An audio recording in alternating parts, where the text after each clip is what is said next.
Israël confronté à une crise sociale sans précédent. Parti des étudiants de Tel Aviv, la contestation a gagné toutes les classes sociales, moyennes et ouvrières, et toutes les villes du pays.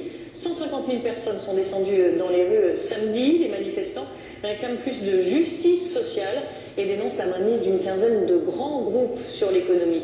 Un mouvement inédit pour ce pays à l'histoire récente. Charles Anderlin et Alain Grébeau sont nos correspondants sur place. Parmi les divers mouvements de protestation, voici celui qui inquiète le plus le gouvernement israélien, les mères de famille. Elles manifestaient l'autre jour à Tel Aviv contre la vie chère. L'idée en est venue à Yael Barda il y a de cela une semaine à peine. Toujours on parle de la sécurité, toujours on parle de la guerre, mais nous on a une guerre tous les jours parce que notre salaire ils sont très peu et c'est très cher vivre ici.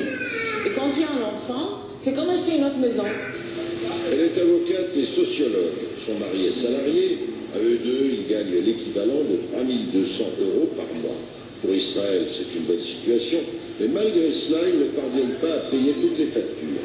Alors Yael, qui n'a jamais fait de politique, a lancé sur Facebook un appel à la mobilisation. Et cela a marché. Des centaines de parents sont venus l'écouter. L'éducation doit être placée en tête des priorités de l'État d'Israël. La foule scande: à quoi sert la sécurité s'il n'y a pas d'argent pour les crèches? Le mouvement a essaimé dans une dizaine de villes israéliennes. À Jérusalem, Rachel est devenue militante. Elle est employée par le théâtre. Son mari est journaliste. Ils ont 2 enfants qu'elle va chercher avec la voiture du couple. Pour ces 2 filles, la crèche coûte l'équivalent de 900 €. Et après avoir payé le loyer et le supermarché, la famille a du mal à finir le mois.